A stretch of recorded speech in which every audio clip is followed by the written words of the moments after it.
Bon, elles sont pas encore sorties, mais on en a déjà beaucoup parlé. Alors coup de bluff de Nvidia ou véritable machine de guerre, que dire de la nouvelle génération de cartes graphiques GeForce RTX 50? Réponse ici et maintenant.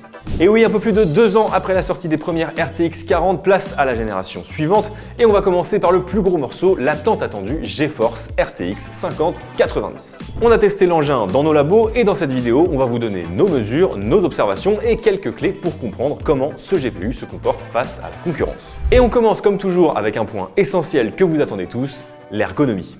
Avec ses ailettes ultra fines et son système de ventilation toujours aussi performant, la RTX 5090 est un très bel objet. Mais non, je sais bien qu'on s'en fout de l'ergonomie, ce que vous voulez ce sont évidemment les perfs et rien que les perfs, donc on ne vous fait pas attendre plus longtemps, c'est parti. Bon, petit contexte quand même pour commencer, on a testé la carte en Quad HD, donc 1440p et en 4K, avec et sans DLSS, avec et sans Ray Tracing, avec et sans Frame Generation et quand c'était possible avec le nouveau Multi-Frame Generation activé. Pour rappel, le Frame Generation, c'est quoi? C'est une innovation de Nvidia qui utilise de l'IA pour générer une image supplémentaire entre les images calculées de manière traditionnelle, ce qui donne une impression de plus grande fluidité sans surcharger la carte graphique. Et le Multi-Frame Generation, c'est la même chose, mais avec 3 images générées entre chaque image et non plus une seule. Au lancement de la carte, seuls 75 jeux sont nativement compatibles avec cette techno, qui est elle-même propulsée par la dernière génération du DLSS, le DLSS 4. Ça va, vous suivez? Alors on continue.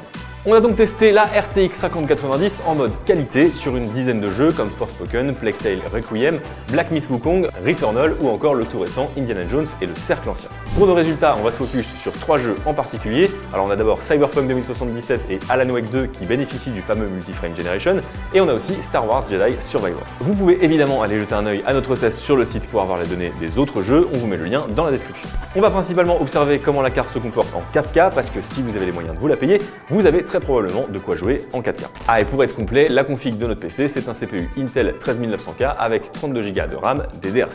Allez, direction Night City, on attaque avec les résultats de Cyberpunk 2077. En rasterisation, c'est-à-dire en gros dans la config de base de votre ordinateur, donc sans ray tracing ou DLSS, on est sur une moyenne de 68 images par seconde contre 44 sur la RTX 4090, qui sera logiquement notre modèle de comparaison dans cette vidéo, puisque c'est le haut de gamme de la génération précédente. Si on active le ray tracing, on passe à 54 FPS contre 39 sur la 4090. En ajoutant le DLSS, l'écart se creuse encore un peu plus, on passe de 71 images par seconde sur la 4090 à 92 images par seconde sur cette 5090. Enfin, avec le Frame Generation du DLSS 3 sur la 4090, on atteignait une moyenne de 101 images par seconde et tenez-vous bien, on passe à un titanesque 219 FPS avec le Multi-Frame Generation du DLSS 4 sur la 5090. On enchaîne avec Alan Wake 2 qui est un peu la star des benchmarks depuis sa sortie en 2023.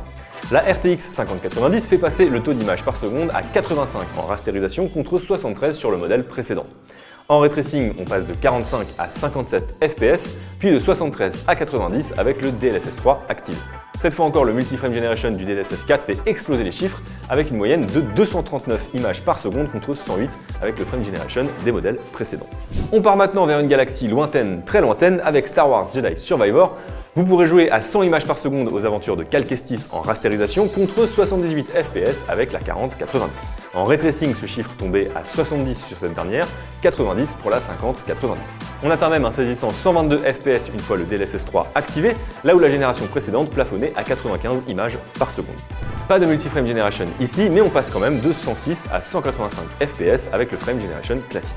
Bon, ça fait beaucoup de chiffres, donc au global, ce qu'il faut principalement retenir, c'est qu'en moyenne, on a une augmentation de 25% du taux d'image par seconde entre la 4090 et la 5090, que ce soit en ray tracing ou en rasterisation. Une fois le DLSS 4 activé, on fait quasiment du x2, Nvidia a donc bien fait le travail. Maintenant, on a surtout hâte de voir ce DLSS 4 et son Multi-Frame Generation se démocratiser au-delà des 75 jeux d'origine, parce qu'il faut bien avouer que la techno est carrément bluffante. Là, on ne vous a donné que les résultats en mode qualité, mais en fait, ce qui est assez fou, c'est qu'à l'œil nu, on n'arrive plus à faire la différence entre le mode qualité et le mode performance. C'est peut-être la fin de ce dilemme qu'on était beaucoup à avoir au moment de lancer un jeu sur notre machine. Un mot pour finir de la consommation de cette carte, on a noté une moyenne de 525 watts en ray tracing, donc au max de ce que peut endurer la carte, là où la 4090 atteignait une moyenne de 431 watts. Ça fait quand même grimper la température jusqu'à 78 degrés, donc une chose est sûre, il faudra un boîtier bien ventilé et une alim de 1000 watts minimum pour éviter les problèmes. Bref, il reste encore plein de données à parcourir, plein de tests à faire sur les autres cartes de cette gamme, mais on peut d'ores et déjà dire que Nvidia frappe très fort avec cette GeForce RTX 5090 et en même temps elle coûte quand même 2349 €, donc il y avait intérêt à ce qu'elle soit bien. Une chose est sûre, AMD et Intel sont largués. N'oubliez pas d'aller jeter un œil à notre test écrit pour encore plus de données, de comparaisons, de bench, etc. et gardez l'œil ouvert pour la suite de nos aventures. Merci d'avoir regardé cette vidéo jusqu'au bout, dites-nous votre ressenti sur cette carte graphique dans les commentaires. Pensez à vous abonner si ça vous a plu, prenez soin de vous, à la prochaine.